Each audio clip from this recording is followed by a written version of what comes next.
Here we will tell you a little of what you already know, main facts of the crisis that Venezuela is suffering.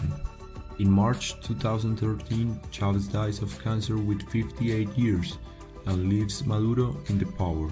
In April of that year, Maduro wins the elections to Capriles with a difference of 2% of the votes. In February 2014, Leopoldo López was arrested and accused of fostering political instability. Later, in June 2014, the price of oil collapses and goes from $110 per barrel to only $30.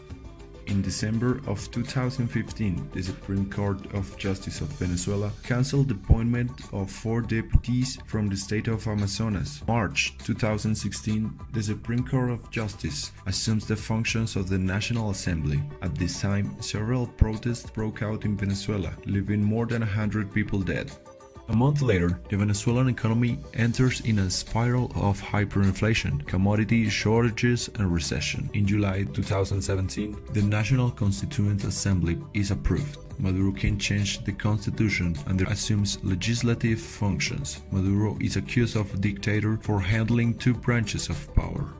In May 2018, Maduro won the presidential re-election against a candidate that hardly anyone knew. The opposition, the Lima Group, the opposing international governments, and the United States did not recognize the results. In January 2019, Maduro returned to power for 6 more years. At that moment, Juan Guaidó opposed Maduro, calling him a surfer. The same month, a few days later, Juan Guaidó called himself interim president. The United States and several neighboring countries begin to recognize Guaidó as legitimate president. Some facts to take into account. Here we show you some facts that you probably didn't know. Currently, Venezuela owns around $20,000 million to China and $3,100 million to Russia.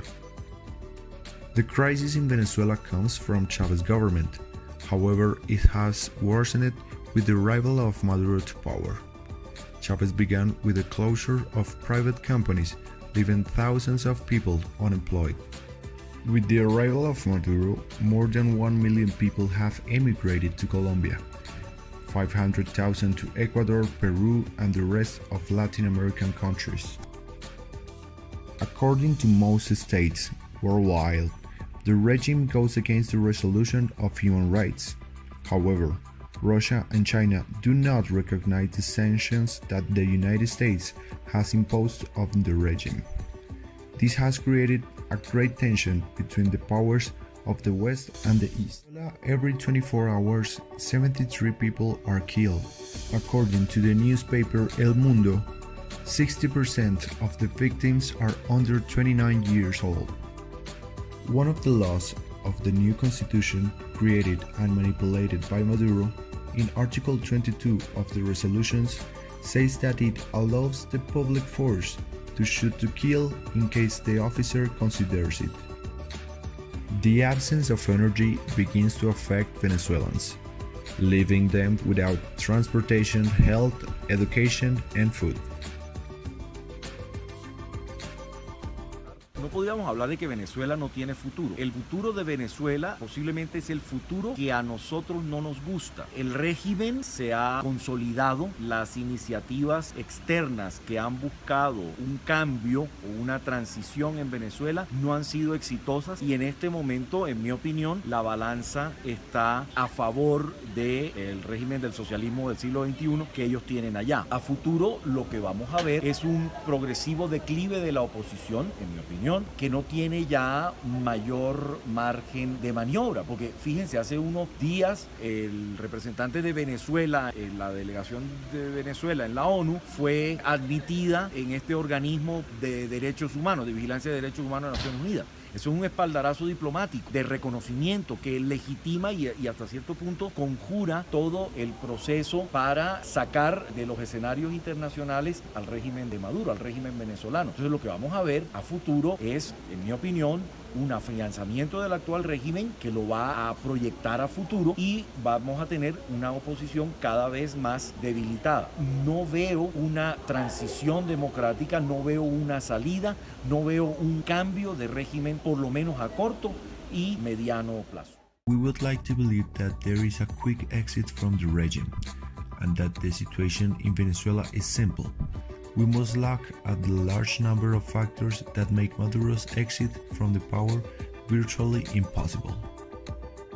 The mismanagement of resources, large debts, which require several years to be paid, and the endless amount of sanctions which have been placed on Venezuela are the main factors that make the Latin country submerged in a debt crisis that is harder to get out every day.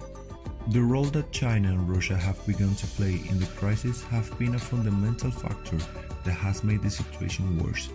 Venezuela's geopolitical position has become a strategic location for the two Eastern superpowers, disturbing and alerting the United States due to its proximity. In addition, Russia has created greater tension because it has sent troops, weapons, tanks, last-generation planes, and missiles to the Latin American country. Hostility by the regime has increased over the past year, and the opposition has begun to weaken gradually. Venezuela has sent new representatives of the regime that in some way have been accepted again in the international society. We believe that Venezuela has many weaknesses and that a strategically planned military coup could be a solution. However, the impact this will have on a confrontation between the superpowers involved, which would not bring a benefit to the Venezuelans. We believe that also every day is more complicated. The solution for Venezuela is to have a negotiated exit from the dictatorship, in which the members of the DOM are not affected. However, we must keep hope of seeing Venezuela free, no matter how far that moment is.